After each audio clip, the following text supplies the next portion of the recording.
Hi, we're Martyr Defiled. And this is the Endeavour Radio Punk Show.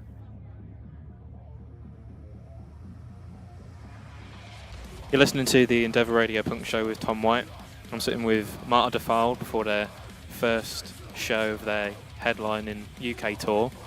It's your hometown and in Lincoln, and your first show of the UK tour in February. And this is a Crashed Out show, and you've played the Crashed Out Festival twice before, in 2011 and 2012. So are you expecting a good show tonight, seeing as it's Crashed Out promoting it? Crashed Out are well renowned through Lincoln of putting on fantastic shows. He's always done a good job. I'd like to hope Lincoln's got a good metal scene. I've seen a few bands come through recently: Demoralizer, TRC, Heights, Asteroid Boys. I've seen these guys come through, and I've been to see them, and there've been some really good shows. So I'm hoping if it follows in that, then yeah, it'll be really good, because they've had a good reception, and I'd like to think we will too. That's fantastic. Yeah. What can we expect from your set tonight? Will we be seeing Whitechapel's Phil Bozeman wearing his Martyr Defiled t-shirt tonight, or will we see fans wearing their balaclavas, as it were? Hopefully they turn up in the balaclavas. We actually bought all of the balaclavas for the Infidels video shoot, and we had a load of guys stood around the side. You can't really see it that well in the video because it's quite dark, but there was about 15 blokes stood around all in black in the balaclavas, and after we'd done that, we then got the Martyr Defiled logo fired on the balaclavas. That was what that was from, but they sold really well. So yeah, hopefully I'd be surprised if I see a balaclava here tonight. You know, that's I don't think that's too Lincoln, but if we do, then that'd be great. As for the set, we've got a couple of new ones in there. Matt will be doing his best Phil Bozeman impression, that's for sure. And my next question is actually about the brand new songs. Can you tell me what are they called and what are they about? Is it Lucifer or New Hope, or is it your Redneck cover by Lamb of God? Is it any of those? No, as it stands, the first three songs I'm going to play is the first release, Demons in the Mist. And I was going to play Sin Eater. The other song I'm going to play is 616. We chose upon them songs. We're really confident with them. We thought they'd suit the bill, go down well live. Can't wait to play them. They sounded good, they sounded tight. Yeah, sounded good before in sound check. They sound good. Yeah, we've got three new tunes, yeah, and also Infidels, the last release. So that's not been played in the UK yet either, so yeah, really that's like 4 new songs we've got, but yeah, 3 off the new album. Yeah, so it's going to be a good show with it, yeah. There's a lot of things for fans to look forward to tonight, basically, for the Martyr Defiled diehards. How will this compare to your previous headlining UK tour in November with Capture the Crown and Despite My Deepest Fear? Is it that you're embarking on a 12-day tour this time instead of a 7-day? Capture the Crown pulled that. We were ready to go. We were going to be playing 2 new songs in that. Obviously, neither of them would have been released, so I think that's enough new music to put in. If you're playing a 10-song set, you don't really want to be... If you've released 8 songs before, I wouldn't drop any of them and just start playing brand new music. You want to play things that people might have heard. But yeah, that got cancelled 9 days before we went out. We were all ready to go. We were absolutely gutted about that as well, because, you know, Capture the Crown, I'm not going to stand here and say I'm the biggest fan, but they are a big band, and they would have been good shows to play. And Despite My Deepest Fear are good friends of ours, and we both have the same manager, so we were really looking forward to going out with them guys. And it was a real shame that got cancelled. So we're really excited for this one. Black Tongue are cracking lads. You know, we know a couple of the Heritage lads from when they were in the Amiga Particle, and we're really looking forward to these 12 days to have a really good time. The fact that it's a 12-day tour, do you think that's going to make it more enjoyable, or do you think that's going to make it a bit hard? You know, is it going to be tough, do you think? No, it'll definitely make it more enjoyable.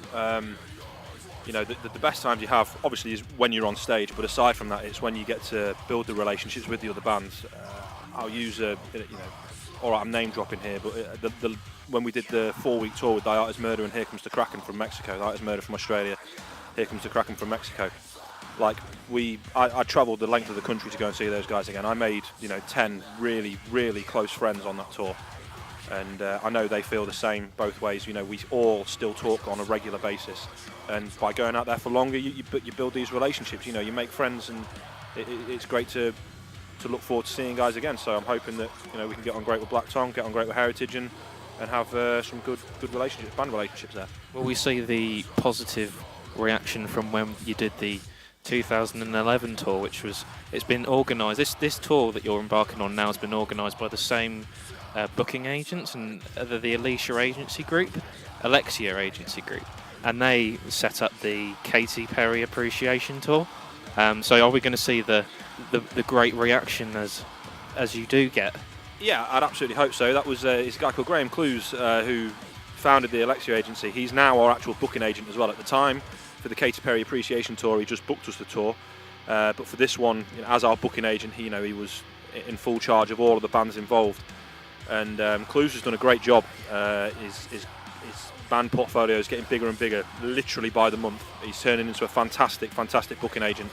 The only thing I didn't like about the Katy Perry one is that the Elijah are such nice lads, it wasn't long enough. We went out with 5 days for them. When we went into Europe with a band called Planey. We did 3 weeks in Europe, but I'd have loved to have spent 3 weeks with the Elijah boys. They're so like the nicest guys. It's a real shame that they've called it a day. But yeah, Clues is a great booking agent, especially for UK. Great booking agent, and I'd recommend him highly to anybody. Absolutely. What songs really sort of set the mood for these UK tours? Is it Lifeless? Seeing as that song sort of fell into place, as you have said in previous interviews, or is it your older songs that appear on your older EPs? Would you think? Yeah, I'd say it's a good combination of all. Since we've got a lot of new material there that represents the new sort of sound we've been going for, including some of the early songs written. It's a good mix. It is a good mix. It's a heavier set. There's songs have been specifically chosen to suit sort of lineup for it. We're very confident in it. We are, yeah. I don't know if there's one song. I don't know if there is one. Defining sort of. Well, I mean, if you include Infidels, we're playing 4 new tracks through the set, and we're only doing 10. So I don't know if you could say if there is a defining one. I'd like to hope Infidels could be a defining one. Yeah, that got a really positive reaction online, but obviously we've never played it live in the UK, so we can't say whether it goes down well or not. You've got your typical favourites in there: Goldstein, Acts Sedition, and Flawless from the last 3 releases that we did. They'll all be there, and Black Mesa as well. Black Mesa, yeah, Black Mesa's in the set, obviously. So hope, and Nemesis, they're probably the five most popular songs we've got, and all of them are in there, and mixed with the new. I hope we get a good mix of old and new. What's the show that you're most looking forward to? Because I see that tickets in Newcastle are sort of flying out the door at the minute. So have you got a big following there? Are there people really behind you and really support you? There's a big scene for Martyr Defiled there. Yeah, it seems so. We sold out the last show, around 200 people. Really looking forward to it. I'm also looking forward to Bridlington. I played there recently in a different band and that, and it was a good venue. It was cool, and it looks like that one's going to be a good turnout as well. Seafront, so get to see a bit of the sea. I think that'll be a good show as well. Cold as hell. It will be. It will be cold as hell. It'll be cold as hell, yeah. It will. So you're doing the 30 Days of Night 10 tour, or is it it's sort of a mini festival, isn't it? 30 Days of Night 10 tour. It's a one-day festival. Jamie Farrell, we were one of the bands 5 years ago now that he put out our first release, Ecophagy, which was great of him. And he's put out some great releases in the past, and there's a few bands, namely Send More Paramedics, who are getting back together just for that one show. We're in mid-order. We're literally going to play the first EP, Ecophagy, in its entirety, and then a cheeky cover. I'm not going to tell you the cover, but it is T-Don related. We're literally going out there, 7 songs, in, out. We're not going to play any of the new material. We're going back to the old school roots just for one show. Out of respect for Jamie more than anything, he really was the one that he gave us our chance. He heard the EP. We were just a band that had mixed out in Nottingham and Lincoln, and he loved it, and he said, yeah, I'll put it out, and he gave us a really good name, and we got some great tours with All Shall Perish. We did 3 days with Black Dahlia Murder, and the Postmortem Promises. There was about a 35-day tour with them, and we got all of that off of Jamie putting us out on T-Don. That was the one that really put us on the map, so to speak, underground scene. So yeah, absolutely looking forward to it. And you're doing the Scottish Metal Fest also on this UK tour. That's this Sunday, yeah. So you make a stop there in Glasgow at the Audio. So is this one of the dates that you're also really looking forward to? What made you want to headline a Scottish metal fest? What made you go, wow, this is what I really want to do? It's a great lineup. It's a brilliant cross section of some of the current bands, and there is some really good bands on that show. It's going to be one of the good shows, to get to see a bit more. A lot of the shows we're playing, it's predominantly the tour package. Whereas that one, it's going to be a full day of it. It'll be really interesting for me. I've not seen a lot of the bands on that live. I'm really looking forward to that one, to be honest. Yeah, for the other bands as well. That'll be really fun. The guy that books in Glasgow, it's Promotions it's called, a guy called Johnny Almond. He's been booking Martyr Defiled for years. He was one of the first guys that booked us 5 years ago. And obviously he decided to make that a metal fest on the grounds that he got the tour package, which he thought was strong enough to base a full-day festival, an all-day around it. So obviously he's pulled in a Crania, who are a great band, a great underground band, rising massively, and then Silver, who, for me, I back Silver hard. Great band, technically gifted, greatest guys from Newcastle, and they are a top band. Really looking forward to playing with them again. You also did the Ghost Fest last year, and this was, which is the UK's premier indoor metal and hardcore festival, and you played there in 2008 first of all, and you played I think second because one band was late I think, and then you played last year, and Matt did some damage to his leg on that tour or at that festival. You know, how is his leg as of late? You know. I like your research. You're asking good questions. We've actually played Ghostfest 6 years in a row now. We started off in 2008, where you're right. We were supposed to open the small stage. It was only 2 stages then. It wasn't 3 like it is now, and it was in Rio's, not at the university. So it was a smaller venue as well. We were supposed to open the first stage, and a band was turning up. A band pulled out. At the very, very last minute. And Toyin, the guy that puts on Ghostfest, again, he's always backed Martyr Defiled. He's been really, really good to us. He took us from opening that stage and put us above Eyes of a Traitor, who at the time were a very, very big up-and-coming band, and he put us second on the main stage, and we've played it every year since. It was actually 2012 that Matt did his leg. That was when I don't know if we headlined, we might have been main support on the 3rd stage. It was actually one of my favourite ever shows. The room held about 300 people, and you couldn't get anybody else in. It was absolutely rammed. It was fantastic. And he went to do a stage dive. And where the security railings are, there's a step, and he was stood on the step, and as he went to push off, he completely slipped and ran his shin straight down the corner of one of these security fences, and he ended up having to spend 2 days in hospital because he had to have 2 operations on tendons in and around his shin. You could see his bone. To be fair to the lad, he soldiered on and he finished the last 3 songs, but he's still got a nice scar there. He actually got an eagle tattooed right next to it now on his shin. It's quite a hefty scar, so it's a good 10 inches. Yeah, but yeah, Ghostfest, obviously, it goes without saying, unless you are big enough to play Download, for bands in our scene, that is where you want to play every year, and we've been lucky enough to play it 6 in a row. I don't know if he'll book us for a 7th, hopefully, we'll have to see. But we'll have to see if you do a Ghostfest 2014 this year. Well, hopefully, you know, you're doing it, so you've done it 6 years in a row. We're not far from the 10-year anniversary.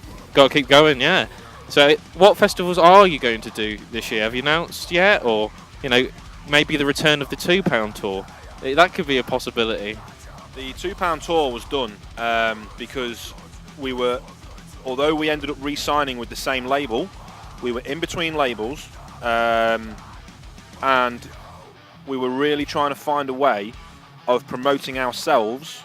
And I don't want to say we were looking for a gimmick, but we were on a tour, and I won't say which tour it was, and I won't even say which show it was, but we got there, and the tickets were £12 on the door, and I sort of stepped back and I was thinking, there's no way. I love local music. I'm well into local music. I'm into underground bands. I'll go and see anyone. I'm not just going to go and pay £12 for underground bands. For me, that's a lot of money for a 3-band bill, and especially if you're trying to promote yourself and appeal to students and even younger kids. You know, even most of these venues that we play are 14 plus. You're not going to get 14-year-olds that are going to be able to pay £12. You know, most people can't afford to pay £6 and then buy a T-shirt, let alone pay £12 to get in. So we came up with the idea of, we went out for absolute bare minimum. We played for only petrol money. We called in favours from promoters around the country that we'd worked with very, very closely before, and that's where we put together the £2 tour. It was done completely off our own back. It was a completely DIY tour. We went out on our own so that there was no overheads. All we asked for was a basic rider and petrol money to each show. And it worked a treat. It essentially sold out. There was one show that wasn't at capacity. Otherwise, we sold that out, and it was a fantastic. It was 8 days. It was really, really good. But I doubt, no, you won't. Unfortunately, I'd love to say you'd see that again, but now we've got a booking agent. You know, we're back on with the record label, and you won't see a £2 tour again, unfortunately. Sorry. That's very sad to hear, but.